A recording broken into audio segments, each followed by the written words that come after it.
Quelque chose se prépare et personne ne le dit clairement. L'Iran avertit que si les Américains commencent une guerre, cette fois ce sera une guerre régionale. Et en même temps, Donald Trump affirme « on parle à l'Iran » très sérieusement, tout en rappelant que les États-Unis ont les plus gros navires, les plus puissants, tout près. Deux messages opposés diffusés presque au même moment. Diplomatie d'un côté, menace militaire de l'autre. Et toi, tu devrais écouter parce que ce qui se joue ici ne reste jamais là-bas. Si le détroit d'Ormuz se ferme, si un missile part, si une erreur arrive dans les prochains jours, ce sont les prix, l'énergie et la stabilité mondiale qui basculent. Mais voici la partie que personne ne dit à voix haute. Des pourparlers sont annoncés vendredi à Istanbul, pendant que l'ONU affirme que l'Iran possède 972 livres d'uranium hautement enrichi, assez pour 10 bombes. La question n'est pas seulement si un accord arrive, mais ce que chacun prépare si l'accord échoue. Et c'est là que l'histoire commence vraiment. Officiellement, tout tourne autour de négociations. Vendredi, à Istanbul, l'envoyé américain Steve Witkoff doit mener des discussions censées apaiser les tensions. Mais ce qui rend cette scène différente, c'est ce qui se passe en parallèle. Trump insiste sur la présence de forces navales américaines très proches. Ce n'est pas une simple réunion diplomatique. C'est une table de négociation avec des porte-avions en arrière-plan. Et là, pose-toi une question simple. Si tout allait vraiment vers un accord, pourquoi ce déploiement massif maintenant?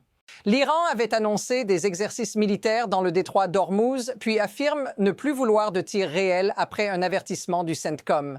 Ce va-et-vient n'est pas anodin. C'est un jeu de pression, une démonstration de nerfs, où chaque camp teste jusqu'où l'autre est prêt à aller. Mais voici le détail qui change tout. Dans la mer Rouge, le destroyer américain USS Delbert D. Black a mené un exercice militaire conjoint avec Israël.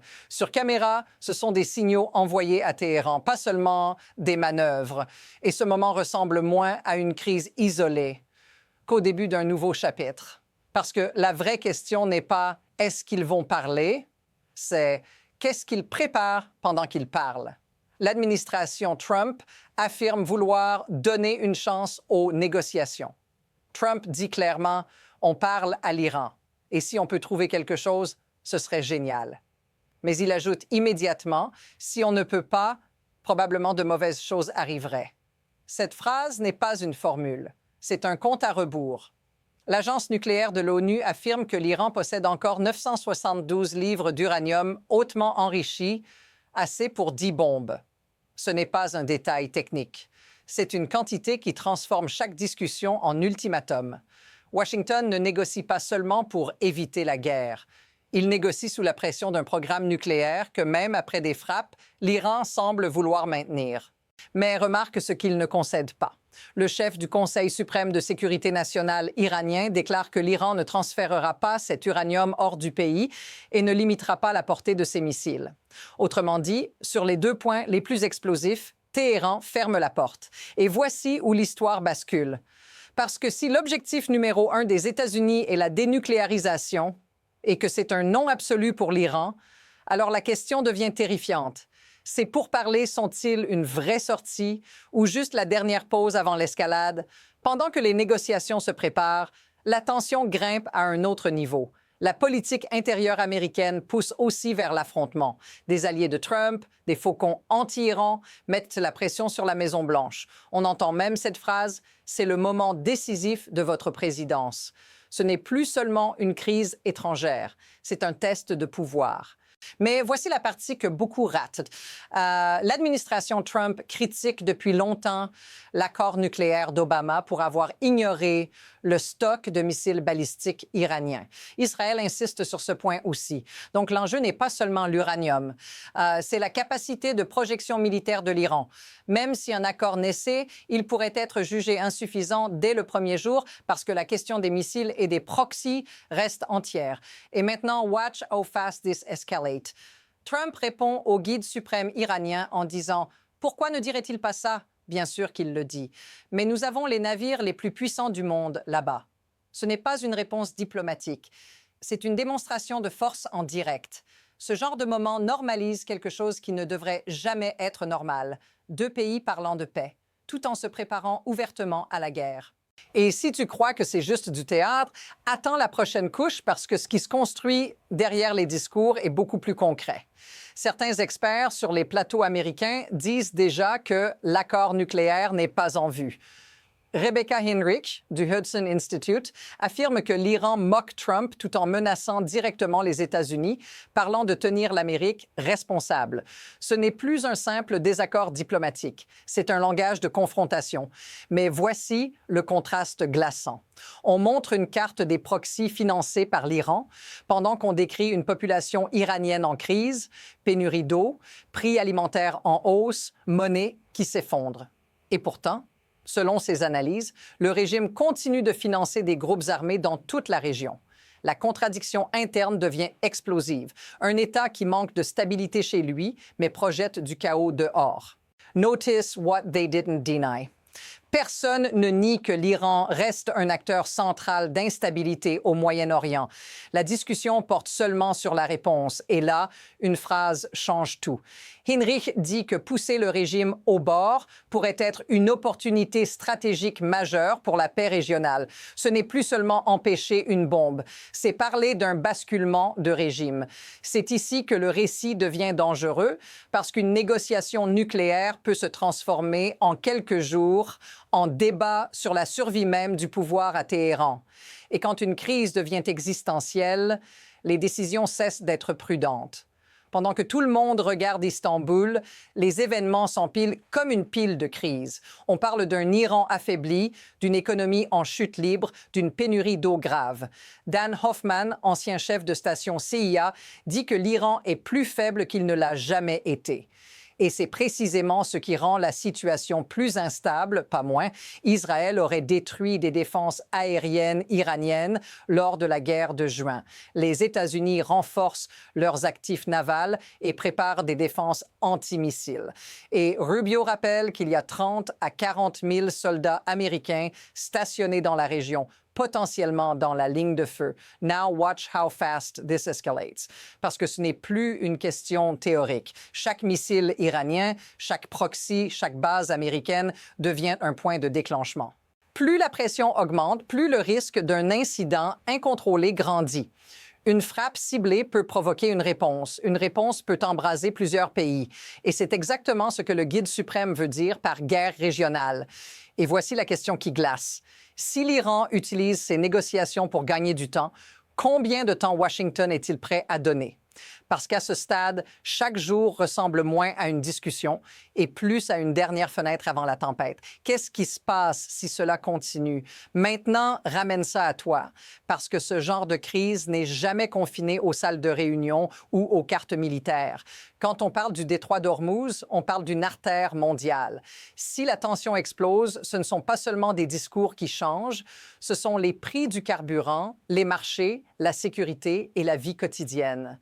Les analystes décrivent un Iran en crise interne avec des pénuries d'eau et une économie en chute. Pendant ce temps, ils disent que le régime finance encore des proxys dans toute la région. C'est un cocktail dangereux, un pouvoir fragilisé à l'intérieur, agressif à l'extérieur. Mais voici ce qui touche directement les gens ordinaires. Si un conflit régional démarre, ce sont des familles qui voient l'instabilité se propager, des soldats qui deviennent des cibles, des civils pris au milieu. Et c'est là que l'histoire devient universelle. Ce n'est pas une question d'idéologie, c'est une question de conséquences. If this feels familiar, say so in the comments. Parce que beaucoup de gens ont déjà vu ce film. Des avertissements, des négociations, des navires, puis soudain, un événement déclencheur. Et la question n'est plus « est-ce que ça peut arriver ?», mais « qui perd le contrôle en premier ?» Ce qui rend cette situation si troublante, c'est le mécanisme derrière tout ça. Ce n'est pas seulement un face-à-face Iran-États-Unis, c'est un système de levier, puissance militaire, survie politique, pression intérieure et spectacle médiatique. Rebecca Henrich le dit, le seul décideur réel sur le nucléaire serait l'ayatollah Khamenei. Donc, même si des diplomates parlent, le centre de gravité reste concentré dans un seul cercle de pouvoir. C'est là que le système devient dangereux, parce qu'un régime qui se sent menacé ne négocie pas comme un acteur normal. Il négocie comme quelqu'un qui joue sa survie. Mais voici l'insight que les journaux grand public n'expliquent pas assez. La diplomatie ici n'est pas seulement un chemin vers la paix. c'est aussi une arme. Gagner du temps, tester la volonté, diviser les alliances. Notice what they didn't deny. Personne ne nie que l'Iran conserve des missiles, des proxys et une capacité de nuisance régionale. La vraie question est, quel coût est acceptable pour arrêter cela? Et quand un système est construit sur la peur et la pression, il produit presque toujours la même chose, une escalade lente, jusqu'au point de rupture. Et ce point, peut-être, est déjà en train de se former. Maintenant, regarde vers l'avenir immédiat. 2 chemins se dessinent et aucun n'est stable. Premier chemin, la diplomatie. Des pourparlers sont prévus à Istanbul. Trump dit « Espérons qu'on fasse un accord ». Si l'Iran acceptait une concession vérifiable sur l'uranium, cela pourrait ouvrir une pause, un gel temporaire, une désescalade. Mais voici le problème. L'Iran refuse de transférer son uranium hors du pays et refuse de limiter la portée de ses missiles. Donc même ce chemin est miné. Deuxième chemin, la force. Les États-Unis déploient des actifs navals majeurs. Des analystes parlent d'une possible frappe bientôt. Si Washington estime que les négociations sont une diversion, l'option militaire devient plus probable. Mais voici la partie la plus instable. L'incertitude. Chaque camp pense que l'autre bluffe. Chaque camp croit avoir du temps. Et c'est exactement dans ces moments-là que l'histoire bascule par accident. Ce n'est pas une crise figée, c'est une crise en mouvement. Et la prochaine décision pourrait déjà être en train d'être prise hors caméra. Au fond, cette histoire n'est pas seulement sur l'Iran, ni même sur Trump, c'est sur un paradoxe éternel. Quand un régime se sent acculé et qu'une superpuissance refuse de reculer, le monde entre dans une zone où chaque mot devient dangereux. Général Jack Keane dit que faire un accord pourrait étendre la vie du régime. D'autres affirment qu'une opération militaire pourrait finir ce régime une fois pour toutes. Ce sont 2 visions radicalement différentes et elles se disputent l'avenir en temps réel. C'est ce qui rend ce moment si explosif, parce que la question n'est plus seulement empêcher une bombe, c'est quel Moyen-Orient existera après cette crise. Mais voici la boucle finale. Trump répète qu'il espère un deal dans les prochains jours. Le guide suprême répète qu'une attaque déclencherait une guerre régionale. 2 lignes droites qui se dirigent l'une vers l'autre. Et la phrase qui résume tout, c'est celle-ci. Parfois, la diplomatie n'est pas la fin de la guerre. C'est la dernière scène avant qu'elle commence. Si tu veux continuer à suivre ce qui se joue vraiment derrière les négociations, les menaces et les mouvements militaires, abonne-toi parce que la prochaine étape de cette histoire pourrait arriver plus vite que tout le monde ne le pense. Et la vraie question maintenant, c'est qu'est-ce que personne ne te dit encore sur ce qui vient juste après Istanbul?